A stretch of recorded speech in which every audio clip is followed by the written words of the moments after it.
Our solar system was born about 5 billion years ago. Humanity has been around for millions of years. Civilization, some 10,000.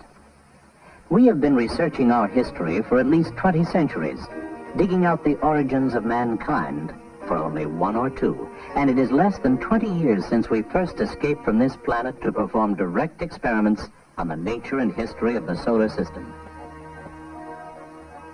A complex package of experiments called Voyager is designed to take the first thorough close-up look at the giant outer planets. 2 missions are launched in August and September 1977 aboard 2 Titan Centaur rocket vehicles. Voyager 1 will reach Jupiter in March 1979. Voyager 2 4 months later. Each is swung around Jupiter and accelerated onward by its gravity, arriving at Saturn in November 1980 and August 1981. The first will be lofted upwards out of the solar system. If all goes well, the second could be propelled by another gravity turn on out to Uranus, the 7th planet, arriving in January 1986.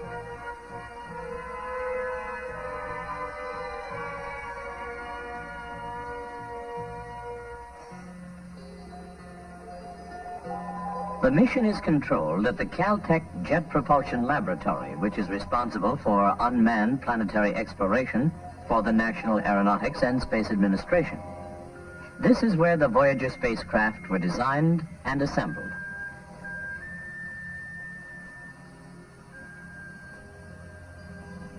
Each Voyager has a mass of 800 kilograms, almost a ton, as it coasts between planets. Its orientation in space is stabilized, and its many electronic subsystems are controlled by onboard computers. Progress is monitored on Earth through a steady stream of scientific and engineering information, transmitted through the large dish antenna, which is more than 3.5 meters or 12 feet across. 400 watts of power are supplied by 3 radioisotope thermoelectric generators running on long-lasting nuclear fuel. 16 tiny rocket thrusters, fueled by decomposing hydrazine, turn the craft or change its velocity when required. The 11 scientific experiments are carried out through instruments all over the spacecraft. Those which must turn and look at a planet or satellite are clustered on a precisely controlled scan platform.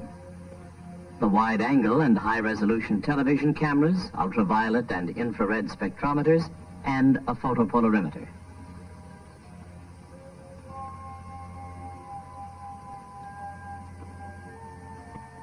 The particle instruments, including plasma, cosmic ray, and low-energy charged particles, are grouped nearby. Radio science uses the spacecraft communications equipment, while radio astronomy and the plasma wave detector have independent receivers and shared antennas. The magnetometers are mounted out along a 40-foot boom.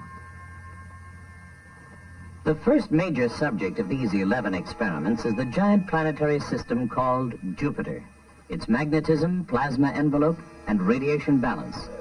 The large Galilean satellites, 2 of them bigger than the planet Mercury, and the gargantuan weather of Jupiter's deep and colorful atmosphere.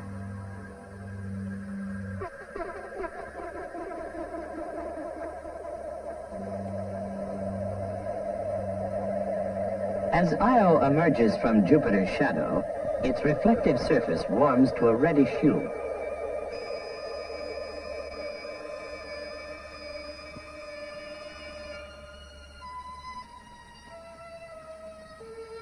Re-entering the world of computer graphics, we move north of the Jovian system to view the Voyager flybys. After more than 2 months of observing Jupiter from afar, Voyager 1 approaches from the sunward side, all sensors open.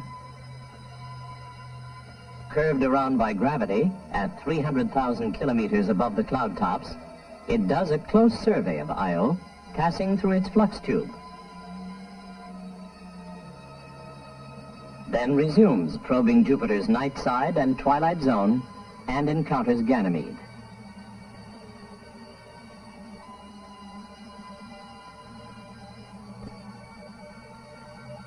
Finally, it flies by and surveys Callisto. This near-encounter period has lasted more than 2 days.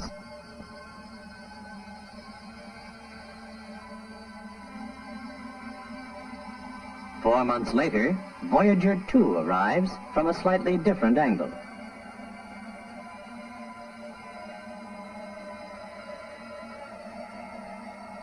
First, it examines Callisto at medium range.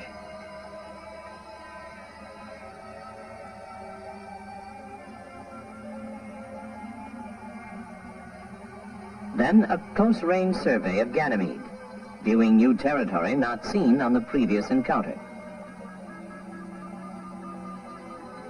A medium-distance observation of Europa, which Voyager 1 passed at a greater range.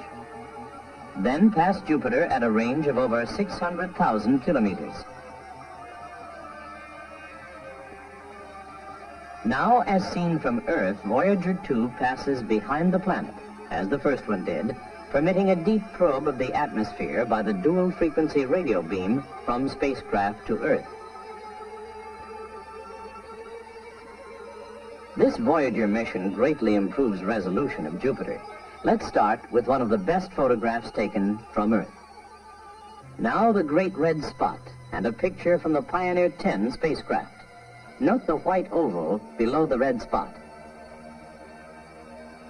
This Apollo photograph of a storm on Earth simulates the sharper detail which Voyager's television can see.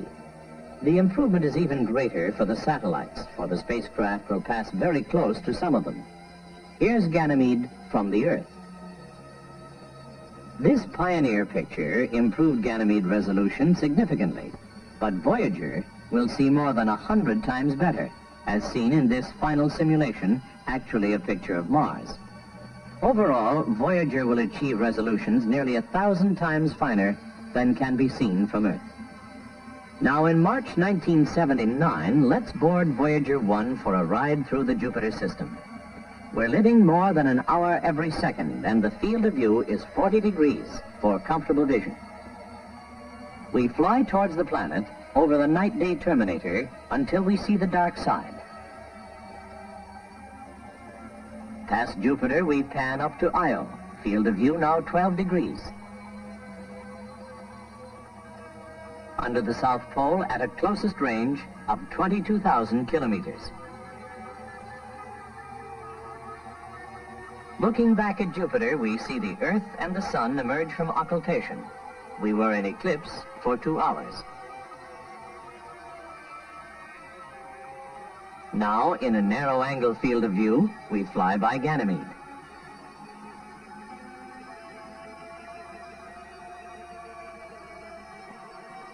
And then, over the North Pole of Callisto. As Voyager plunges outward into the night, we look back at Jupiter and see the night side and crescent shrinking behind us.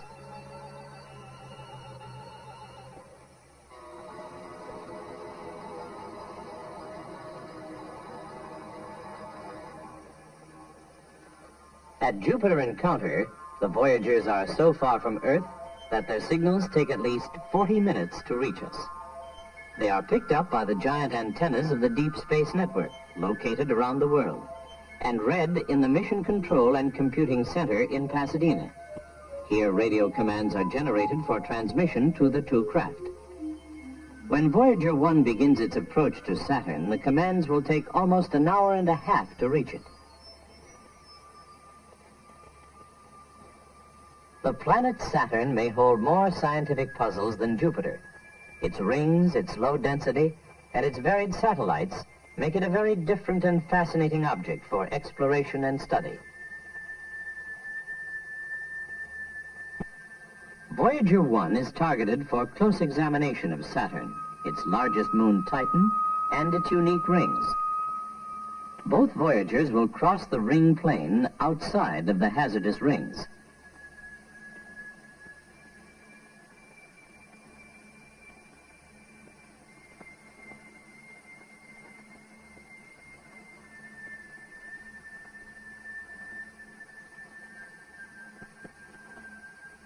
We move to a vantage point north of the Saturnian system. About 18 hours before reaching Saturn, Voyager 1 flies by Titan at very close range.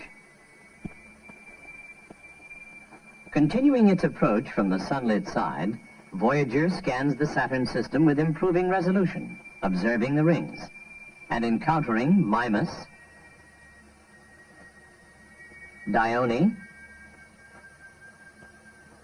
and Rhea, small inner satellites, then leaving Saturn with sufficient speed to escape from the solar system.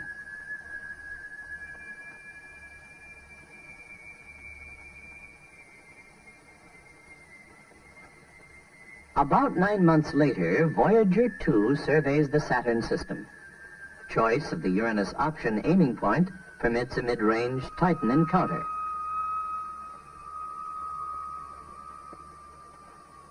Continuing to close upon Saturn and the cluster of satellites, Voyager surveys Tethys, Enceladus, and Mimas, with a low inclination pass of Saturn dictated by the gravity assist corridor for continuing to Uranus.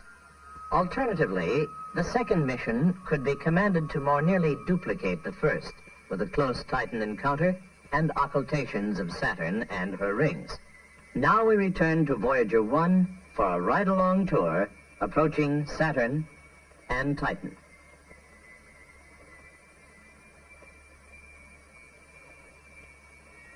At a 30-degree field of view, we view Titan's day, twilight, and night regions,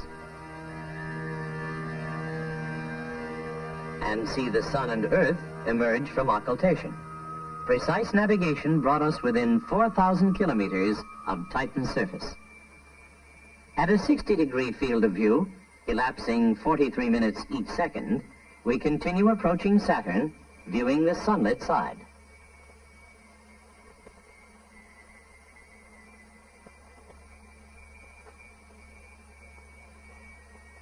Passing south of the ring plane, we cross from morning to dawn to night, and then see Earth and Sun occulted by the planet and then by the rings.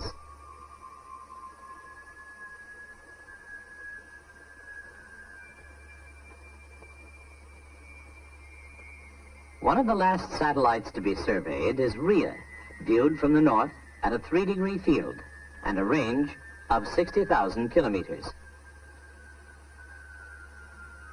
Finally, we look back at Saturn, dwindling into night.